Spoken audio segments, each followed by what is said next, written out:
الذي خلق العباد من عبادة العباد إلى رب العباد والصلاة والسلام على النبي الأمي الذي أخرج من عبادة الأوثان إلى رب الأفلاك. أما بعد، فأعوذ بالله السميع العليم من الشيطان الرجيم. بسم الله الرحمن الرحيم.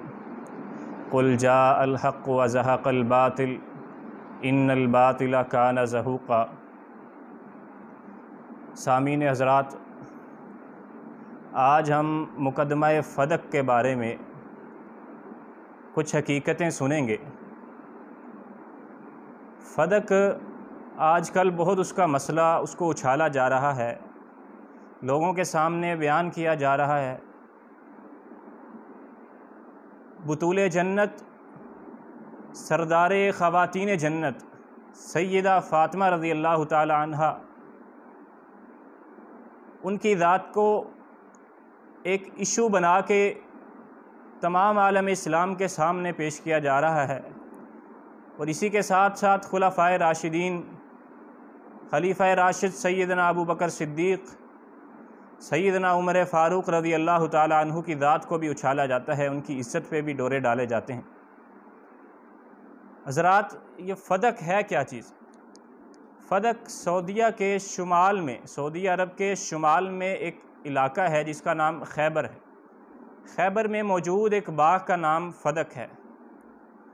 یہ مدینہ سے 217 کلومیٹر ایک تیز ترین رستے کے مطابق، یعنی جو آج کل ڈیولپ کر دیا گیا ہے اس کے مطابق اس کو 217 کلومیٹر کا فاصلہ بنتا ہے مدینہ سے فدق جانے کا، اور موجودہ اس کا نام الحائط، جو کہ سعودی عرب کے صوبہ الحائل اس کے اندر واقع ہے۔ اس کے اندر 1999 کے اندر ایک شیعہ عالم نے، شیعہ ذاکر نے اس کا وزٹ کیا، اور اس موقع پر اس نے اس وادی کا نام وادی فاطمہ بھی رکھا تھا۔ یہ رقبہ جنگ خیبر کے موقع پر یہودیوں سے نبی کریم صلی اللہ علیہ وسلم کی ملکیت میں آیا تھا، اور اسے مال فہ کہا جاتا ہے۔ اور آج کل اس کے مسئلے پہ جو شیعہ اور سنی کی لڑائی چلتی ہے، اس میں مختلف آراء پائی جاتی ہیں۔ ان کے متعلق آج کے ہم اس نشست میں سنیں گے۔ شیعہ کا دعویٰ کیا ہے؟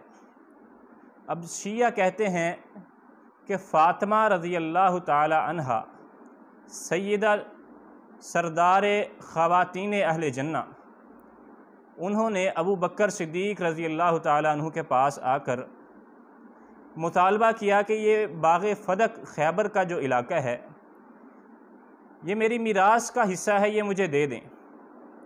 لیکن سیدنا ابو بکر صدیق رضی اللہ تعالی عنہ نے فاطمہ رضی اللہ تعالی عنہ کو وہ باغ نہیں دیا، اور کہا کہ انبیاء کی میراث نہیں ہوتی، انبیاء علم کے وارث بنا کے جاتے ہیں، درہم و دینار کے وارث بنا کے نہیں جاتے، اس وجہ سے آپ کو میراث میں سے کوئی بھی حصہ نہیں مل سکتا۔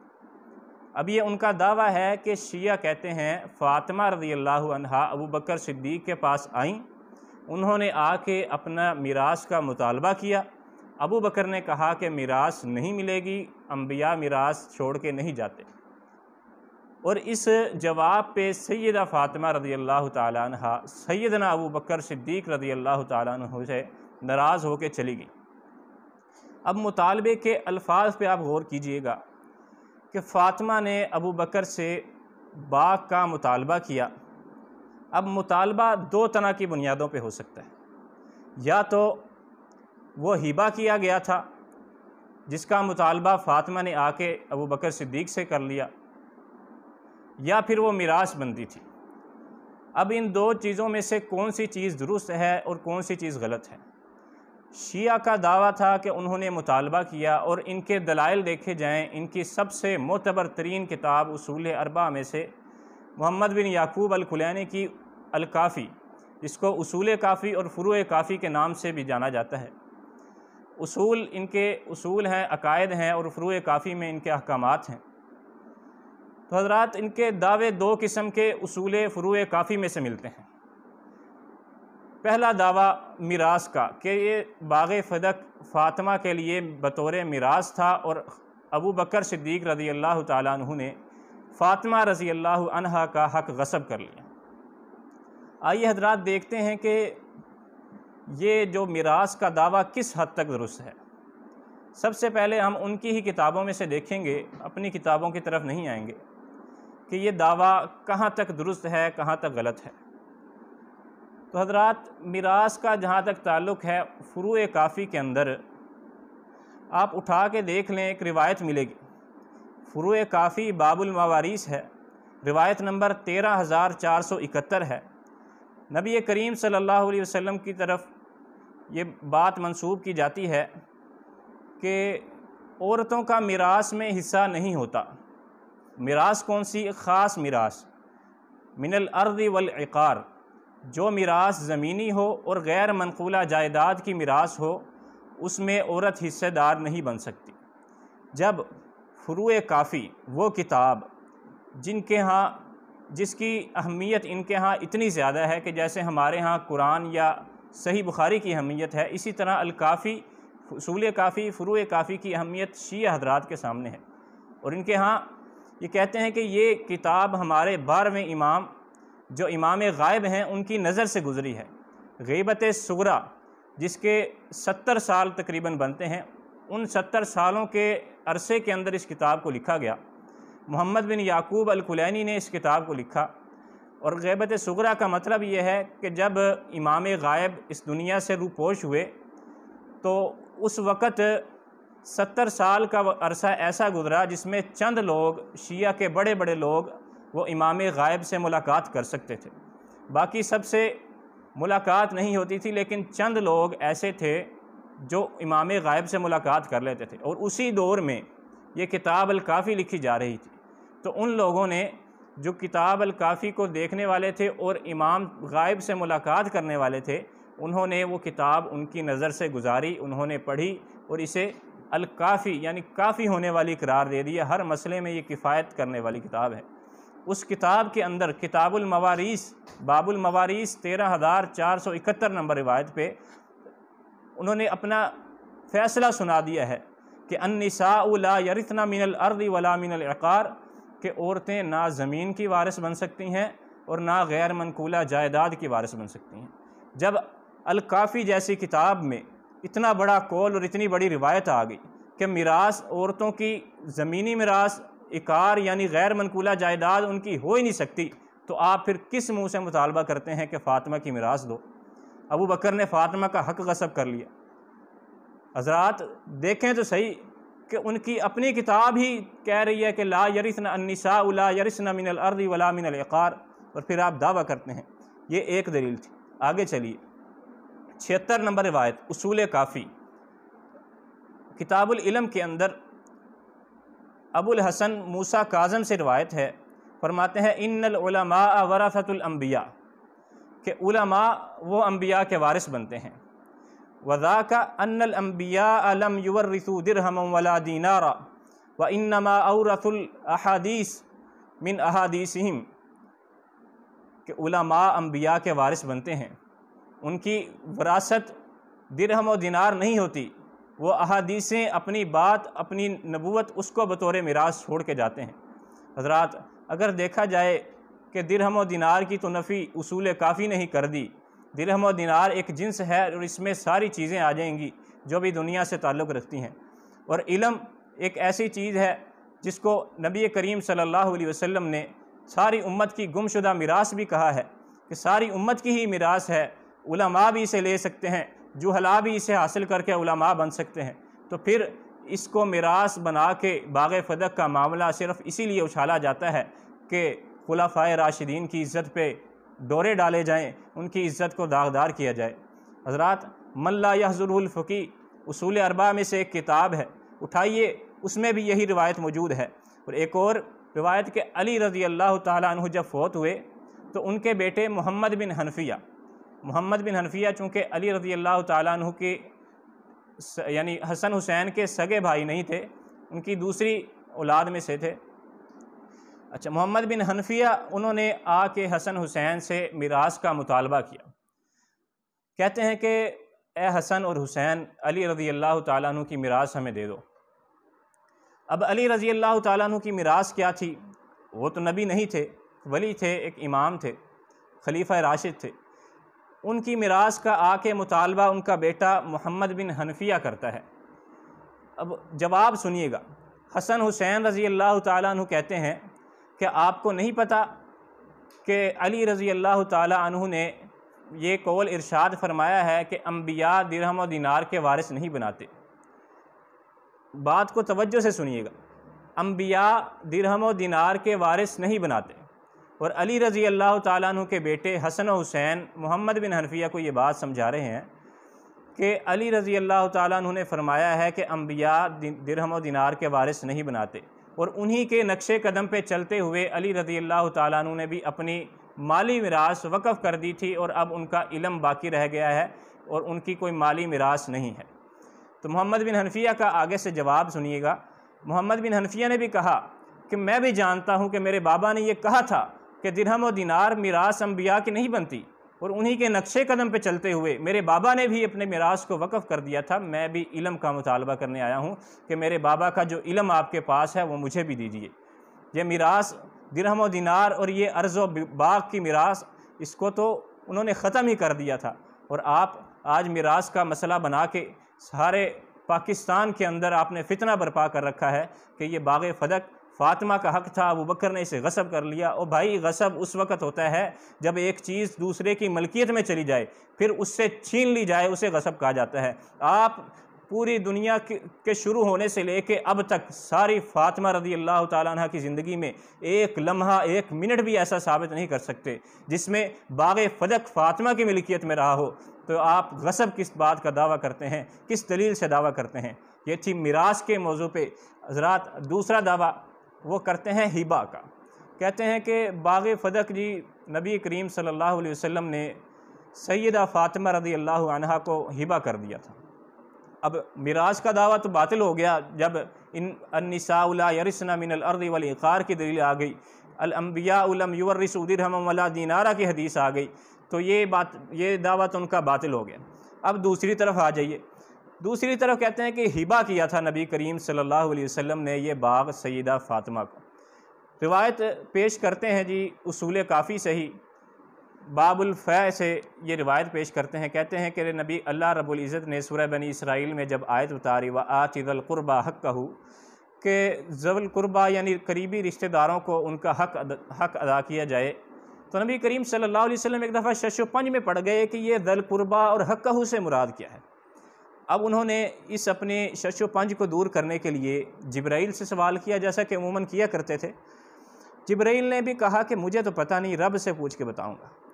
اللہ تعالیٰ سے پوچھا، پھر اللہ تعالیٰ نے بتایا، جبرائیل نے آ کے نبی کریم صلی اللہ علیہ وسلم کو بتایا کہ اے اللہ کے نبی، وآتِ ذی القربى میں ذی القربہ سے مراد فاطمہ ہیں، اور حقہ سے مراد یہ باغ فدق ہے۔ آپ ایسا کریں، خیبر سے خمس میں حاصل ہونے والا باغ فدق وہ آپ ہبہ کر دیں سیدہ فاطمہ سردار خواتین اہل جنہ کو۔ اچھا، جب یہ آیت اتری تو نبی کریم صلی اللہ علیہ وسلم نے فاطمہ کو بلایا، فاطمہ کو بلا کے انہیں یہ باغ فدق ہبہ کر دیا، اور نبی کریم صلی اللہ علیہ وسلم نے کہا کہ میری اور اللہ کی طرف سے یہ تحفہ قبول کیجئے۔ تو صدیقہ فاطمہ رضی اللہ تعالی عنہا نے بھی کہا کہ میں نے آپ کے اور اللہ کی طرف سے پیش کردہ تحفے کو قبول کر لیا۔ اچھا، اب یہ ایک روایت تھی اصول کافی کی جو میں نے آپ کے سامنے پڑھی، اس سے انہوں نے استدلال کیا کہ ہبہ نبی کریم صلی اللہ علیہ وسلم نے باغ فدق کا فاطمہ کو کر دیا تھا۔ اب اس میں سوچنے والی بات اور اس کے رد میں جو دلیلیں جاتی ہیں وہ بھی سنیے گا۔ سب سے پہلے نمبر پہ جو صاف اور سچی دلیل نظر آ رہی ہے اس کے خلاف وہ یہ ہے کہ سورت بنی اسرائیل یہ مکی سورت ہے۔ یہ میں نہیں کہہ رہا، یہ شیعہ مفسرین نے بھی اس بات کا اقرار کیا ہے کہ سورت بنی اسرائیل یہ مکی سورت ہے، اور مکی سورت میں جو احکام نازل ہوئے ہیں اس کی تفسیر بعد میں تو نہیں ہو رہی۔ اور یہ جو باغ فدق کا معاملہ تھا یہ مدینہ میں آ کے پیش آیا تھا 7 ہجری میں۔ نبی کریم صلی اللہ علیہ وسلم نے معاہدے کے بعد، صلح حدیبیہ کے بعد، یہودیوں کو ختم کرنا چاہا، جب انہوں نے عہد شکنی کی تھی تو ادھر خیبر میں جا کے نبی کریم صلی اللہ علیہ وسلم نے لشکر کشی کی اور خیبر کا قلعہ فتح کیا، اس کے بعد باغ فدق مال خمس میں آیا، تو یہ سارے معاملات مدینہ میں آ کے پیش آئے۔ سورہ بنی اسرائیل مکہ میں اتر رہی تھی۔ اب یہ کوئی عام بندہ، انا بندہ بھی نہیں سمجھ سکتا کہ بھئی اس طرح ہو سکتا ہے۔ اچھا، اب یہ بات صاف ہو گئی کہ وہ مکی صورت اور مدینہ میں یہ واقعہ پیش آ رہا ہے اور اس کا ذکر مکی صورت میں ذکر کر دیا گیا۔ تو دوسرے نمبر پہ اس کا رد آپ اس طرح سمجھ لیں کہ وَآتِ ذَی الْقُرْبَى حَقَّهُ کی آیت مکمل پڑھیں۔ آگے آپ کو نظر آئے گا کہ ذی القربیٰ کے معطوف علیہ میں المساکین اور ابن سبیل بھی موجود ہیں۔ وَآتِ ذی القربیٰ سے مراد آپ تفسیر میں فاطمہ رضی اللہ عنہا کو لے لیں، اور حقہ سے مراد آپ باغ فدق کو لے لیں۔ ایک طرف ذی القربیٰ فاطمہ آ گئیں، ایک طرف حقہ یعنی ان سے حق کی تفسیر میں باغ فدق آ گیا، تو آگے جو معطوف بنائے گئے ہیں معطوف علیہ کے ذی القربیٰ کے، ان میں مساکین بھی آ گئے ہیں اور ابن سبیل یعنی مسافر بھی آ گئے ہیں۔ اب ذی القربیٰ کی تعداد تو متعین ہو گئی کہ وہ ایک فاطمہ رضی اللہ عنہا ہیں۔ آپ دوسرے معطوف پہ چلے جائیں، مساکین۔ مساکین مسکین کی جمع ہے، تعداد متعین نہیں ہے۔ آگے ابن سبیل، مسافروں کی تعداد متعین نہیں ہے۔ اب تعداد متعین نہیں ہے، اراضی رقبہ وہ متعین ہے کہ اتنا رقبہ ہے، اور تعداد متعین نہیں ہے، ان لوگوں کو دینا ہے۔ تو پھر کس طرح آپ تقسیم کریں گے؟ کتنا حصہ دیں گے؟